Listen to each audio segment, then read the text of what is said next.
Greetings, everyone. We're ready to roll. I want to first welcome our partners, colleagues in other institutions that are streaming into the first of this series in the Independence Jefferson Collaboration Innovation Engagement Speaker Series. For those of you who are not familiar with this is both a public presentation for people who are not participating in the course, but it's also an opportunity to get a one credit graduate level credit, pass-fail, pretty simple, but you gotta come. You gotta come and listen to the people that are out there doing the things that are disrupting the entire healthcare world. So for those of you who are interested in credit, we can help you with that. See any of the folks that are managing this. Anthony, Jen, raise your hands. And we'll hook that up if that's your interest. For those of you that are just here to hear from two of our most terrific collaborators at Independence Blue Cross, you're in for a great way to start the day, particularly given all the other activity that is happening here in Philadelphia today. So today we're going to focus on how to disrupt and innovate in ways that are productive, serious of purpose, and a lot of fun. I mean, I have to say that in addition to all of the tough stuff that we do, we're actually having a pretty good time doing it. So I want to, oh, you took my other slide down. The one that has your picture. So I could point to you in. I'll point to him in person. All right, so Michelle, come stand up here so I can introduce both of you at the same time. So for those of you who don't know these two people, this is Terry Booker and Michelle Histand. These are two of the leaders of innovation at Blue Cross. They are my unindicted co-conspirators at Blue Cross in all of the innovation, crazy, cool stuff that we do. And both of them are here today to talk to you about that crazy, cool stuff and hope to give you not only a window into what we're doing, but maybe there's a way for you to find a place for you in engaging that. So without any further commentary, Terry Booker.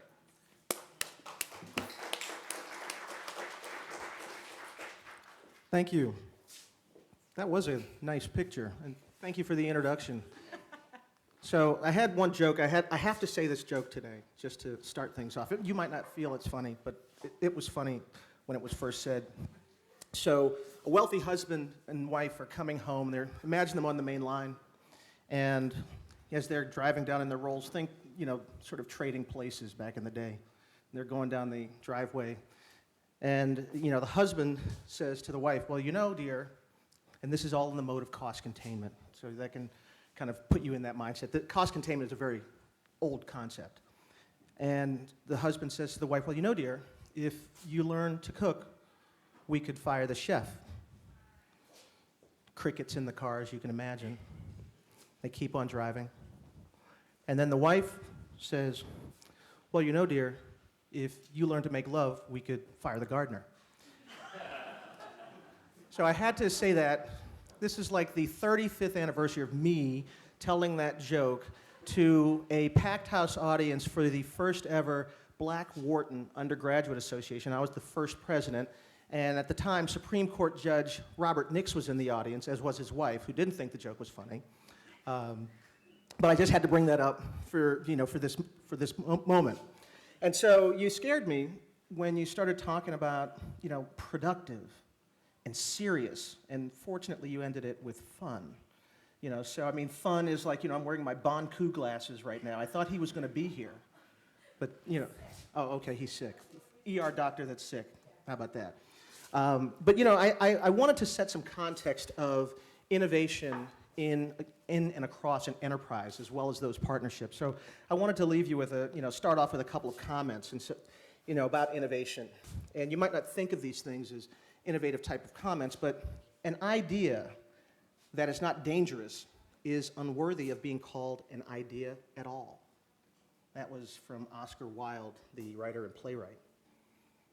Another one, this is from Fred Allen, who this is older than many of you in the room, that used to host a show called What's My Line? That's now Drew Carey.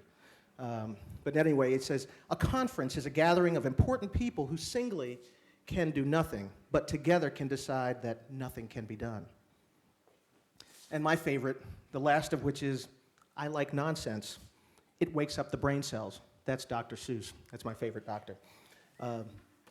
But to give you some context about innovation, because most people think that it's something that happens in a very quick manner. And as you hear my colleague Michelle talk later, there is a lot of energy about innovation.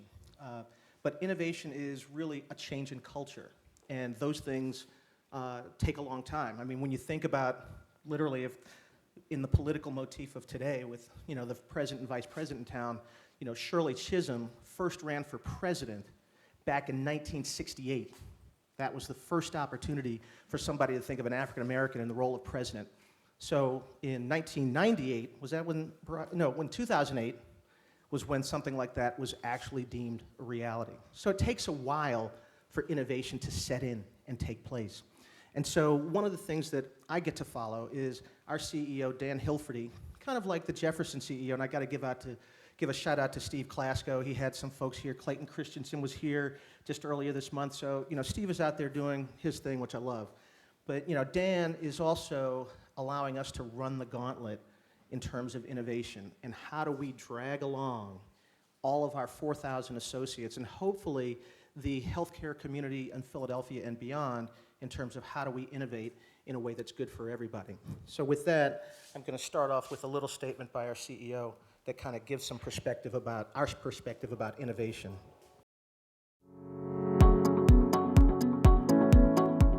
At Independence, we work towards innovation in everything we do, every day. Here, innovation is a way of thinking and caring. We call it human-centered innovation. We are reimagining healthcare by building powerful partnerships, harnessing research and technology, creating new models of care, and investing in new companies to disrupt the status quo. Why?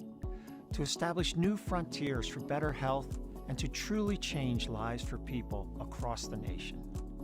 And we do it by keeping people at the center of everything we do. At Independence, we start by asking questions. What if, and why not? For us, innovation does not just make things useful today, it makes things better for tomorrow. We have a vision of innovation where physicians and hospitals are empowered to deliver the highest quality of care and service, where we work with pathfinding partners to create new models of care, where we invest in research, technology, and startups that will help transform care, and where our members enjoy better health and live better lives. That is the essence of human-centered innovation, putting people at the core of everything we do. Human-centered innovation drives us, pushing us to do more, do it differently, and do it better. So at Independence, we go further. We ask, how can we prevent illness? What can enable better care? What should healthcare look like in 10 years, in 20 years? And what must we do now to get us there? Doing what is expected is doing the ordinary. True innovation defies expectations and makes life extraordinary. Truly revolutionizing care. That is human-centered innovation.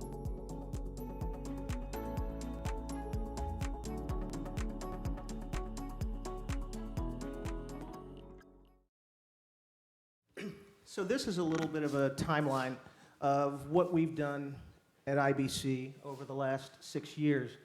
And what you see about innovation is that innovation starts out with a lot of energy, but then it takes a great deal of persistence.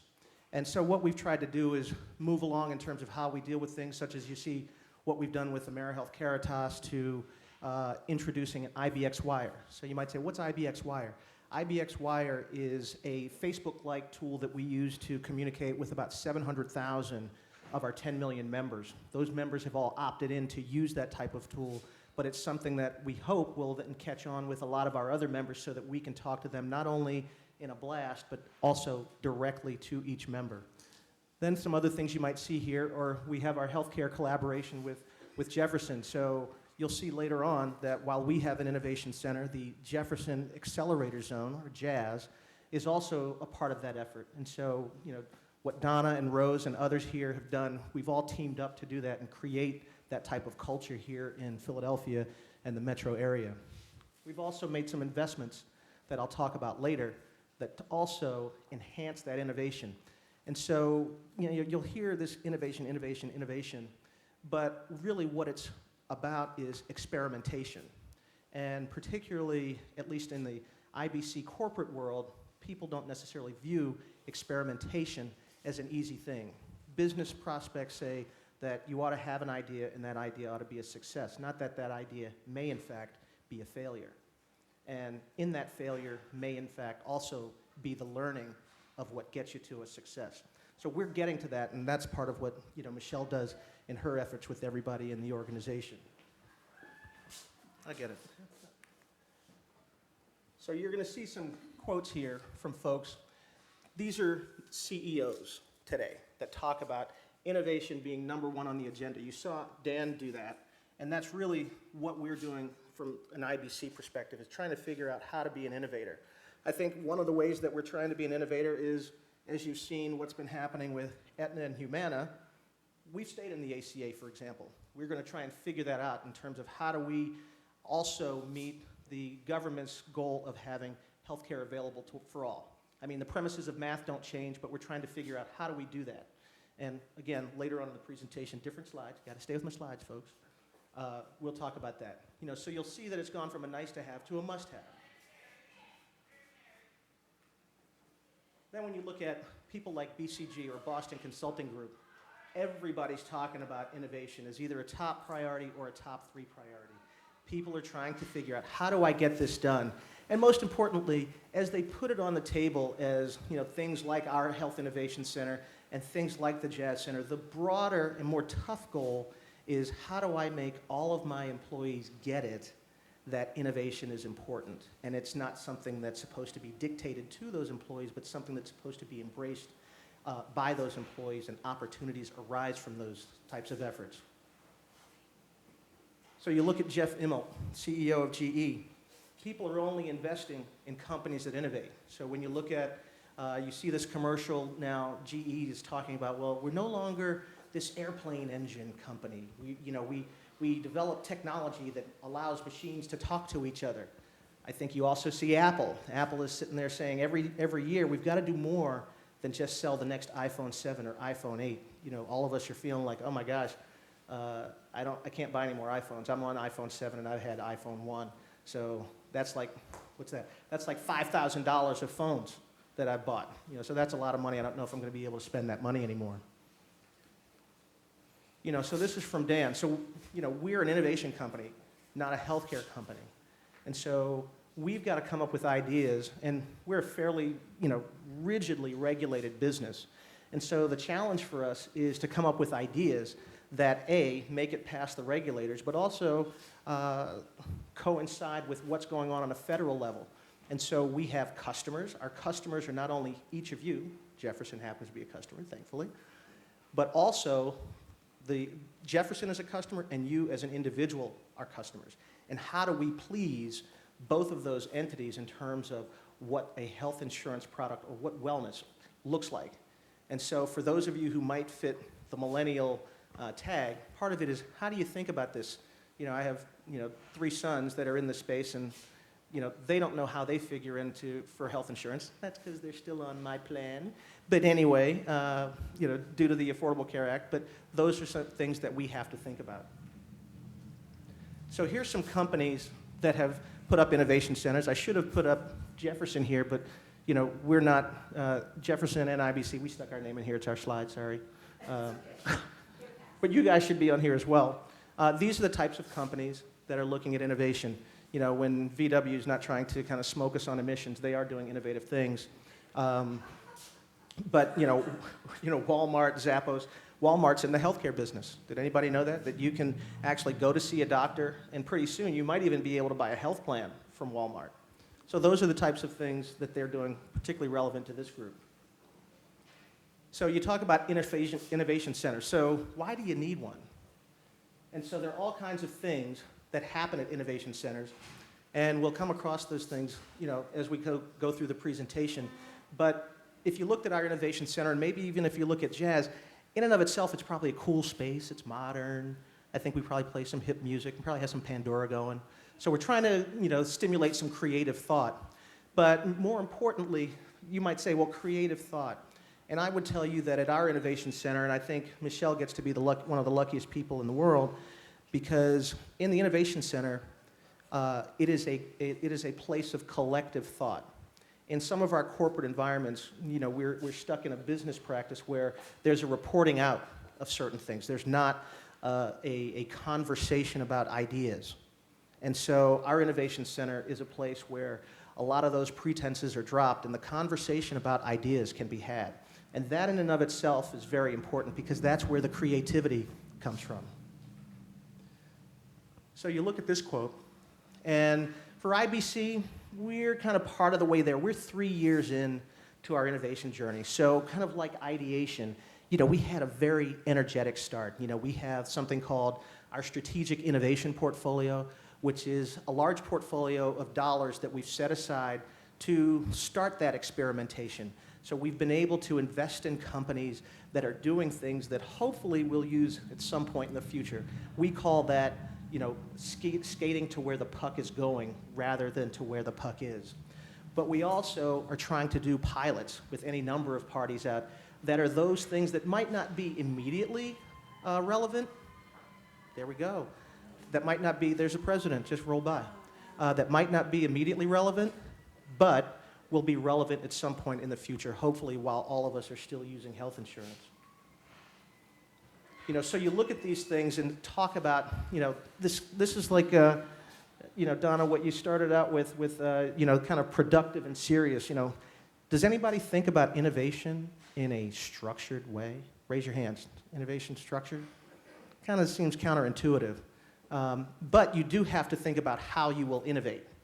And, and as I think about that, that innovation does come from structure, does come from giving people the freedom to think differently. And you might not feel like you have the freedom to think differently, but there are a lot of managers and so on, and there was a quote in there I could have brought up about, corporate innovation and managers, but there are a lot of managers who don't necessarily fit that paradigm. And so having that freedom to do that is really important. So you talk about this dedicated innovation team.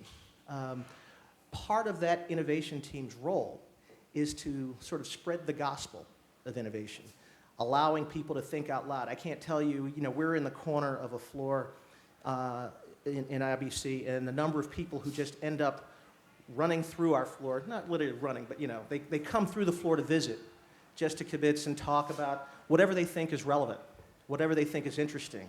Hey, can we do this? A guy came through the other day, and he says, hey, what if you guys were to give away some of these, artificial intelligence goggles, the goggle that you use with the Samsung Galaxy, so that people can use that while they give blood.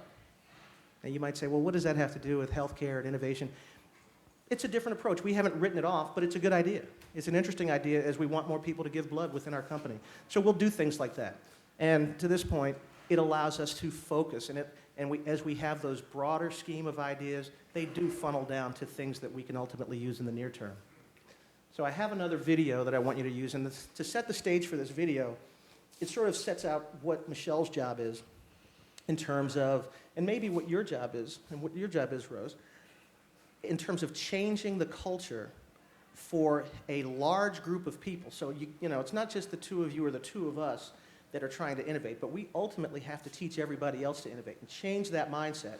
So, in my true view of using popular media, this is a scene from The Dark Knight Also Rises. This is a Batman scene, and to set it up, what's his name? Christian Bale. Christian Bale has been trapped, caught.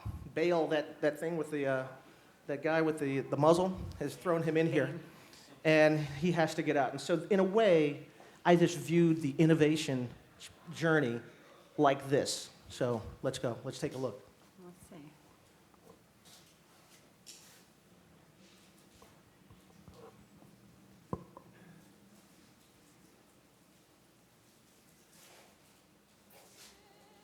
It shouldn't be train spotting.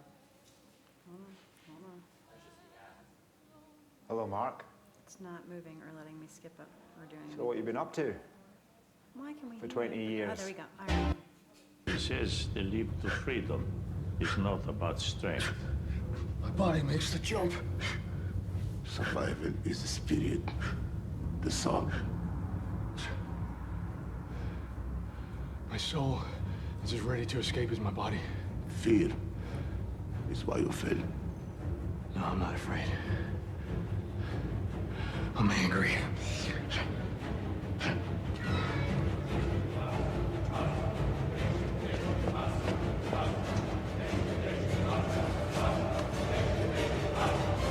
Notice the rope.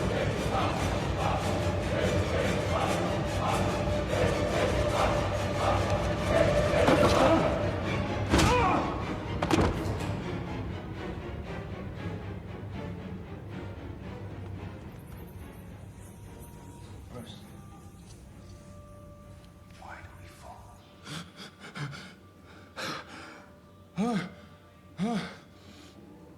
You do not fear death.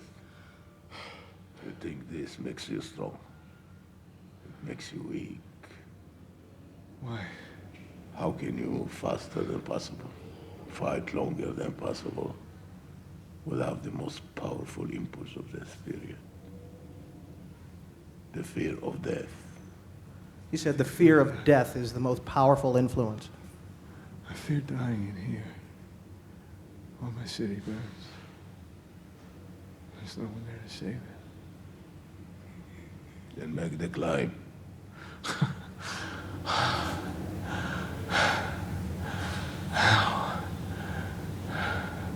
As the child is.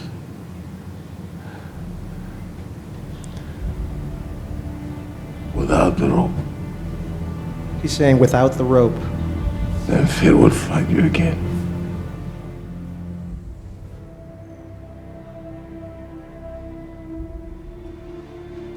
Ah, supplies for your journey. Oh, that's wonderful. That's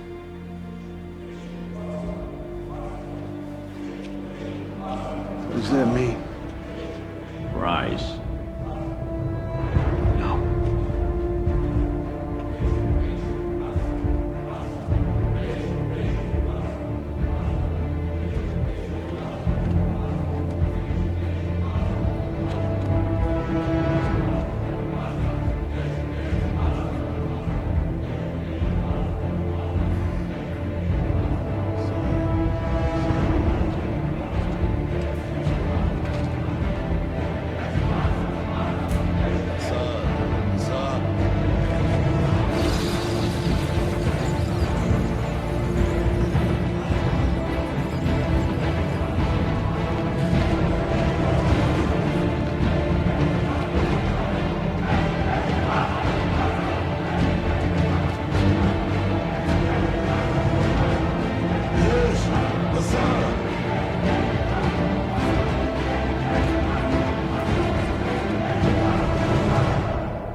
So you might have thought that piece was a little long, but I know some of the people at IBC feel exactly that way as they're trying to get an idea, from the ground floor to, in our case, the 45th floor. Fortunately, Steve Klasko's office is on the first floor, so makes it a lot easier, right?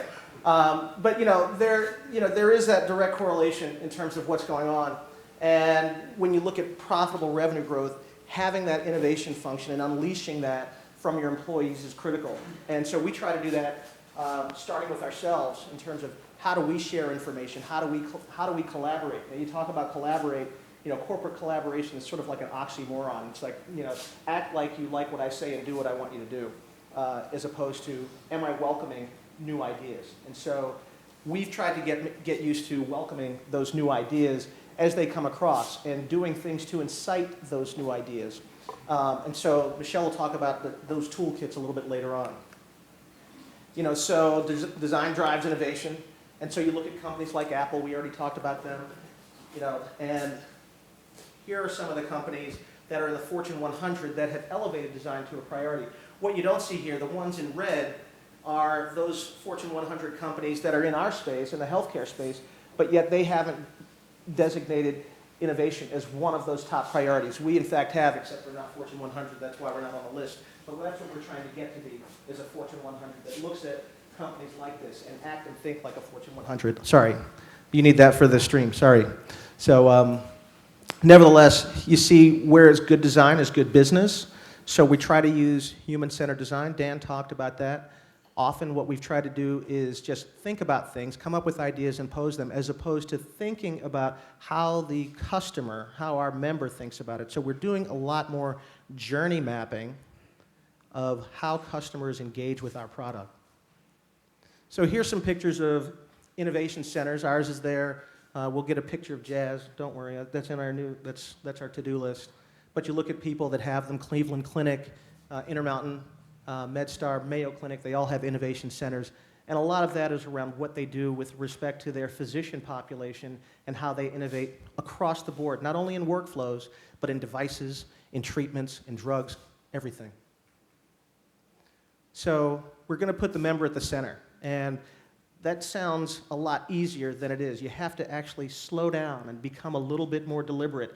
Everything we think we know about healthcare and how healthcare is delivered, we now have to kind of go back to that consumer and see if it actually occurs there. You know, my mother happens to be going through some medical treatment, and the notion of a care team, very great notion, but it's not something that the care team actually executes on.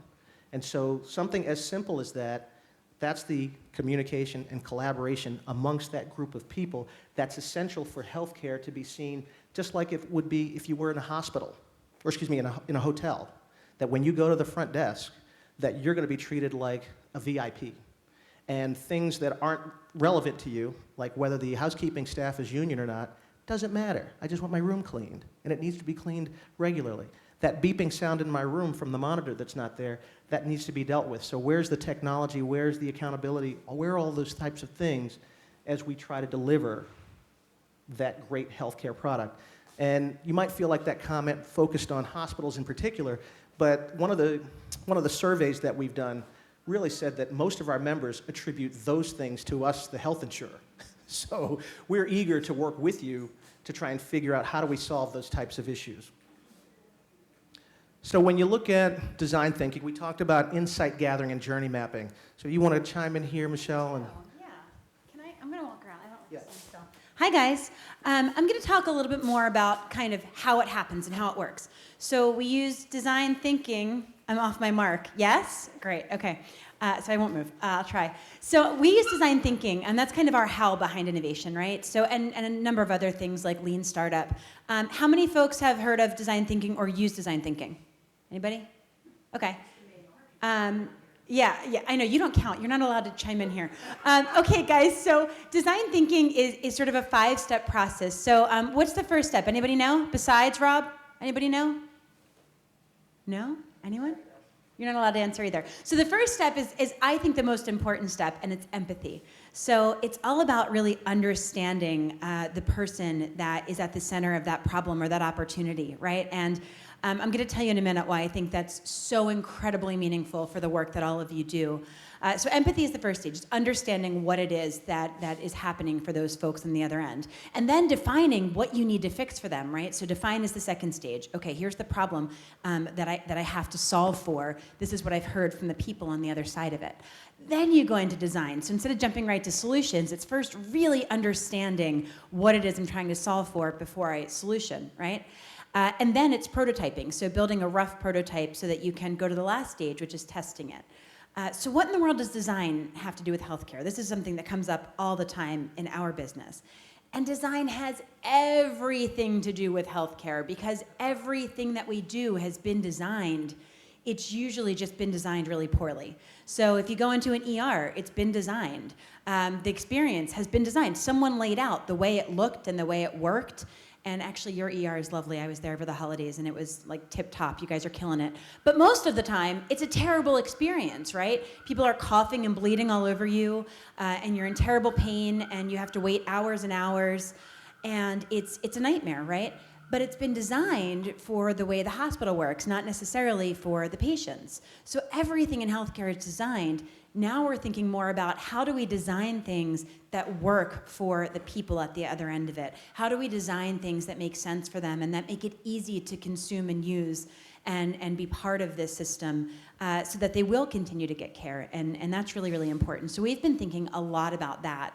I'm going to give you guys a little bit of homework. So one thing I would definitely recommend watching, there's a TED Talk that it's called something along the lines of the first step of design is noticing. So we talk about empathy because it's about noticing where there are problems and where there are pain points.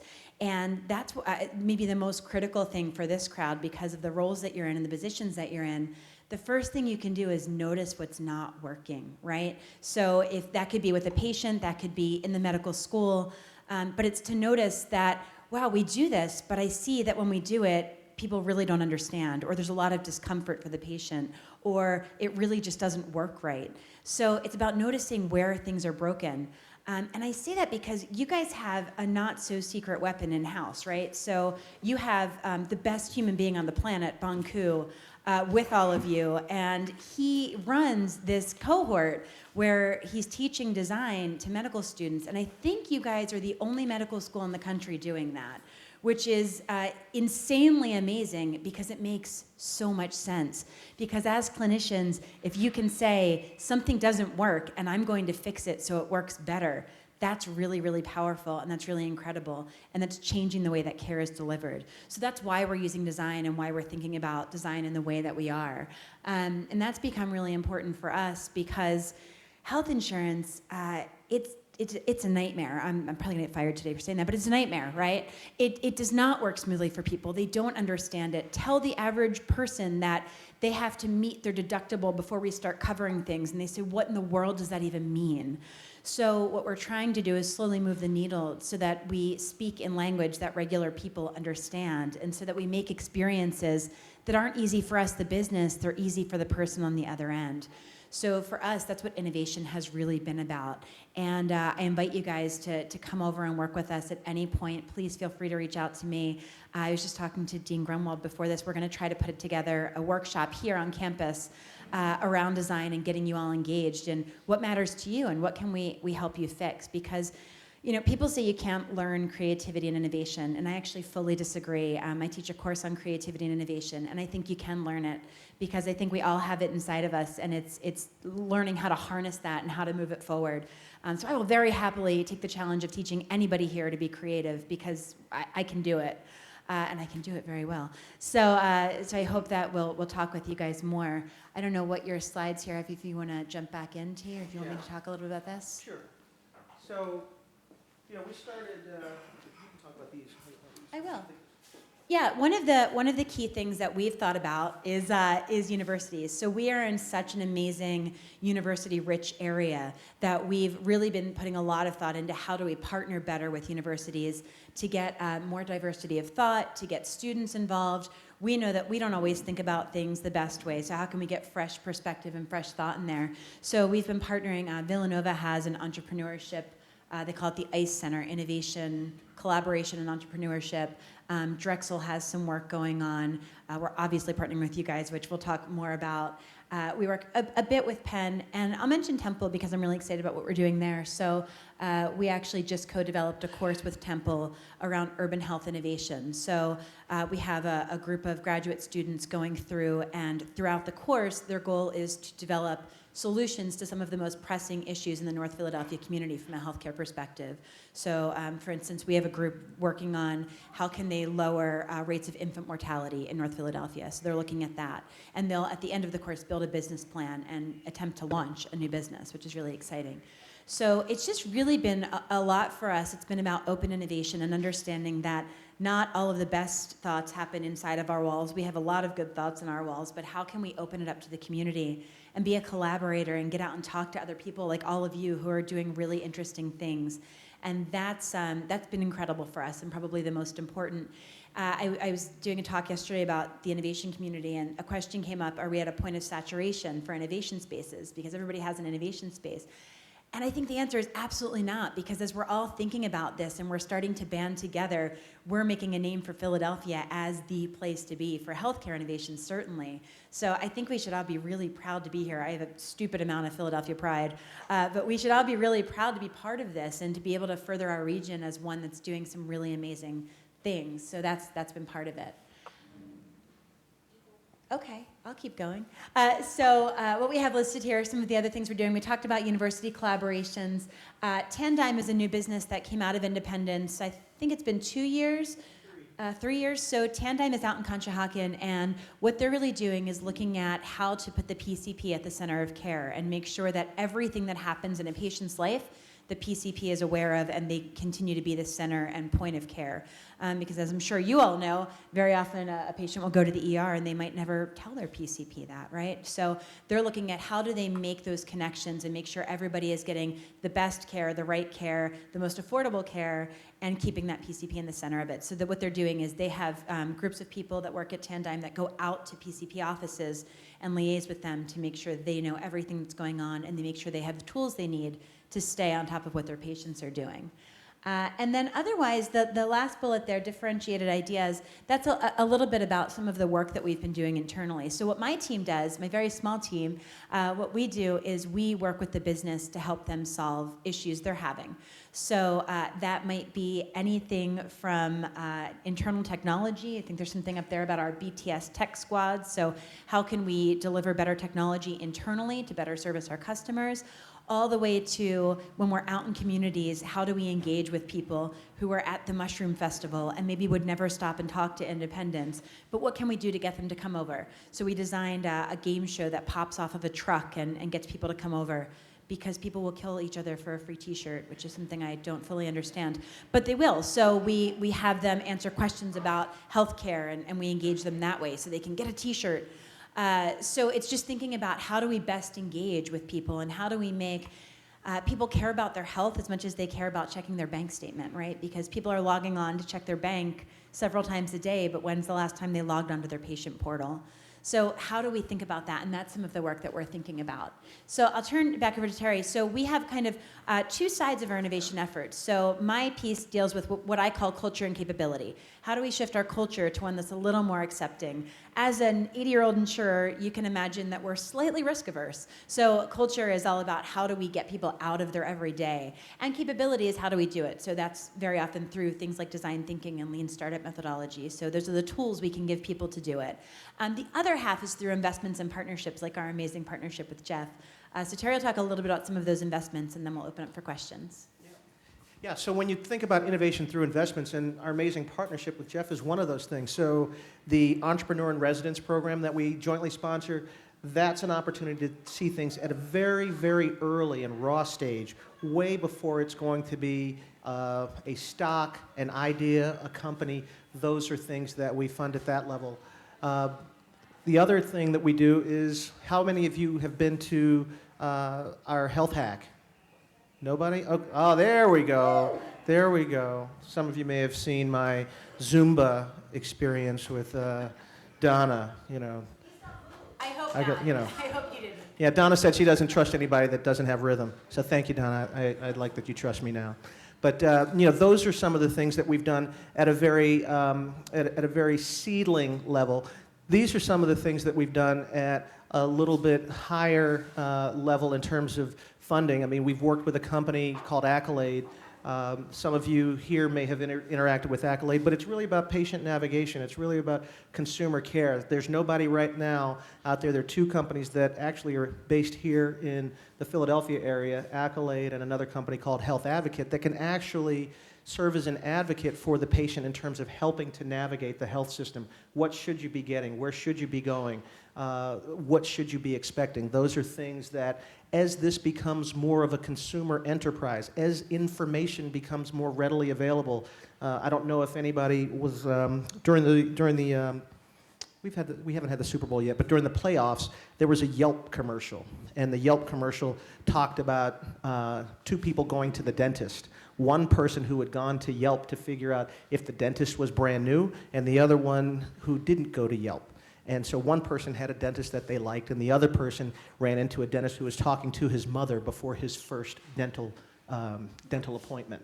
So things like that, where whether we like them or not, the internet is probably going to invade what we know as the healthcare business in terms of bringing the consumer there, whether institutions, health insurers, doctors, whomever, like it or not. And so we need to figure out how we're going to approach that so that that information can be rolled out in ways that we think are positive.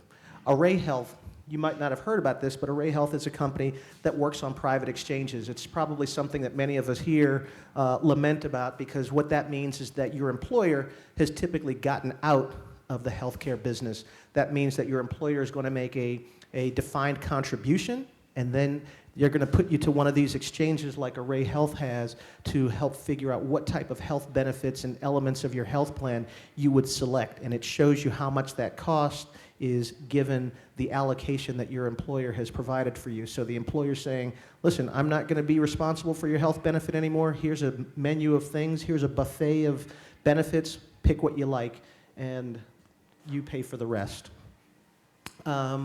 I think there's a couple of other companies. Lumiata is something that is a company that is based on analytics. So we're very much in the machine learning and predictive analytics space to understand, particularly as we take on members from the Affordable Care Act, what are the attributes of those members, and what types of things should we be pursuing in terms of care gaps for these new members that we now have. One of the things you may have been seeing is that for many of those new members, the Affordable Care Act is really only a bargain for those people who already have serious conditions. So what we're trying to do is also find those people so that we can get to them and make sure that they see folks like you early on in the process so that we can mitigate the seriousness of some of those conditions, or at least control the cost and the site of care for many of those conditions. So those are things that Lumiata will do. They will also enable a person to determine, based on the types of things they do today, what's their health prospect look like. So, for a person who's 40, what will it look like if they keep on doing these things as a 60-year-old? So they'll see what types of things will develop. So things that are above and beyond. And I already mentioned Relay, which is an entity that we use to really talk and communicate with our customers. Relay has already talked about things of being able to recommend, and in a Facebook-like way or in an Amazon type of way, tell a person, people like you have seen this specialist or this surgeon or this hospital. So it's not anything that IBC is doing, it's the community. They're gathering that same sentiment from the community to figure out how to guide people through this healthcare maze. So that's something that we really all have to work at. And our last slide talks about, we had one other company called CareCam, and CareCam is a wellness platform. So when you think about, does anybody here have a wearable? Anybody? Bueller? You have a wearable. There's one person in the room that has a wearable, so that's important. Oh, you have a wearable. 2 people. Okay. So these would be sites that then take that data from the wearable and then put it into that personal health form so that you can then see what types of things you're doing from a health perspective, and it can promote certain things so that individuals over time will become healthier in a proactive way as opposed to the reactive type of care that we now provide today. And lastly, we go back down to really, nascent stage investments through our Dream It Health Accelerator. And so that is something that we do with a company called Dream It, where we run a 16-week health accelerator for people that have ideas. These are often not even companies yet. I was talking with Rose where she said some of these things exist only because there's a research grant, but these are also those same type of ideas where folks can elect to either go through this business boot camp, if you will, and or get equity from us in the form of a stipend to do that. And so this is our 4th year that we've done this. See, these are some of the companies that have been in their Grand Round Table, which is a second opinion company, Seratus, which is a way to communicate for medical professionals, the specialists, the PCP, the folks in the hospital. So these are all kinds of new things. Most of these will fail, and we have to be okay with that. Only a very small portion, let's say we've got 40 companies, somewhere between 2 and 3 will actually succeed to get to the next level. And we're okay with that, and we'll learn from that, and that will help promote what happens in the next level of these courses. So with that, I think we're pretty much done. Michelle, do we have other things that we're going to chat about, or are you going to... No, it's just a matter of if anyone has any questions. I think we're almost to our time here, so I think we're going to take questions. Yeah.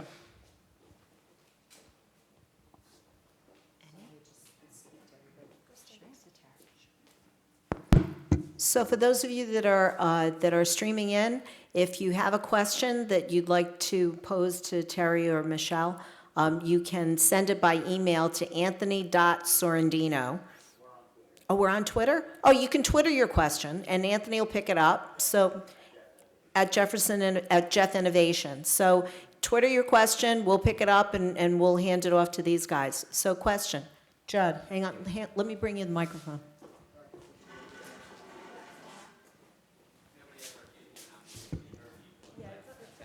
Okay, so actually, thanks for a great presentation and for everything you guys are doing in the innovation space, particularly the stuff with us here at Jefferson.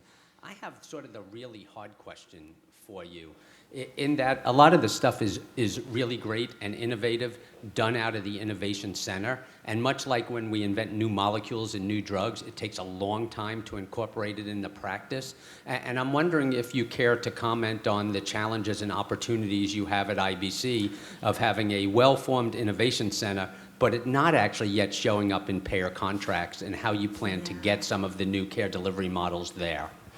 You want to start, or you want me to start? I'll start. I mean, we could talk about this for the rest of the day. So there are a lot of challenges, right? I think the biggest challenge from my perspective, and I'm not sure if it's the same from Terry's, but we are really finding that the work we do resonates very clearly with some of the areas that you might not be surprised it resonates with. And what I mean by that is our marketing folks and our product areas, the people that you would typically think, oh yeah, they're used to building new things and they're used to doing things in new ways. But then when you get to provider contracting, or when you get to compliance, or any of those areas, you don't have the same reception. And when I interviewed for this job, I said, if I do it well, I'll be out of a job in 5 years. So I'm going on 5 years this year. I feel pretty good that I'll be around for another 5. It takes a long time to turn the ship around. And I think what we've been doing is, I said culture, it really is about trying to move into all of those areas and do it very, very incrementally so that people don't get very resistant. So what are the little things we can do? So we just brought our provider contract folks into a meeting, and we had one in particular who kept saying, that's not going to work, that's not going to work. So we just didn't invite him to the next meeting. But I think what it really is about is starting to try to overcome, and as fresh new folks come in the room, trying to include them in conversations more. Look, sometimes you're going to change people's minds, and other times you're going to wait for them to retire. And that's okay. I mean, that's just, part of the deal, because that's, I imagine that you guys will face some of the same, and I know that all of my counterparts in other companies face the same thing. So that's part of it. I don't know if you want to... No, I think that's right, Judd. I think as you look at the energy that's initially generated from innovation, it's really the persistence that I mentioned at the outset that keeps that going, to get people who are not saying that'll never work to say, well, what if? As Dan was talking about. And so to get those folks to the what if point, it probably is longer than many of us anticipate that it'll take. And that's on both sides, understanding, for example, I'm not a healthcare tried and true guy. I'm an investment banker that's now in this space, and many of my early deals were actually healthcare deals, but this is where I am now. And so when you look at that, I'm not necessarily tied to some of the things, some of the premises that my colleagues are tied to. So I don't believe that, for example, dogs have to fight cats just because we're payers and providers. But I do think that as we all are scrumming over whatever this is, we also have to include the patient in that. And so it's not a move by one of us or the other. It's really something that is beneficial to all three. And so when we get that in our head, I think we'll really start to see some ground. And so going back to the internet type of example, we can kind of bicker about these little insignificant points, or we can figure out, wow, we need to do this before it's done to us. So we've got a table with students back here. You guys had any questions? Yeah, I did put you on the Put spot. them I'm right on sorry the about spot, didn't she? that. Yeah, I really did. I really did. Quick, think of Anybody? Okay, all right, well. To give me a get the minute full to take- credit, you need to ask a question. I didn't say that. So thank you once again for a nice presentation. I enjoyed it. I have a question which I think is a practical question. So you have listed here several small, maybe one product, one idea, or two product, two idea companies. And many of us here have such an ideas. Some of them at even Jefferson form a small company through the blessings of Dr. Klasko and all others that we work with innovation. So what is the mechanism by which you support their innovation and support the growth of these companies and the ideas that prevail until the bedside? Sure.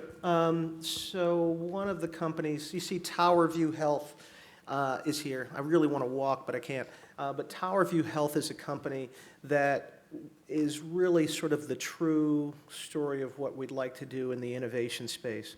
So these are four people, four young men who got here by hook or by crook back in 2014. They came from different places. One came from North Carolina, two came from Texas, and they all lived, they had their idea, which was to have an interactive pill box is essentially what it is, and it works to increase compliance. So something that all of us can generally agree on.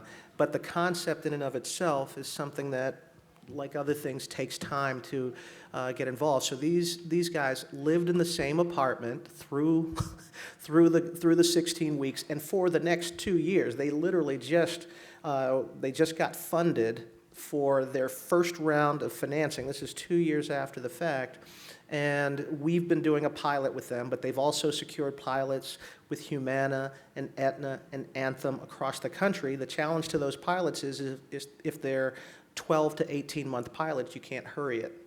And so you just have to kind of be able to live through that process.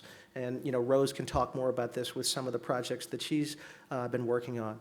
But though that's the time frame that it takes to go from something that's just an idea to something that will now, probably the next 3 months, they'll go for their Series A round of funding, which will be about $2 million, but it's taken them that long to get there.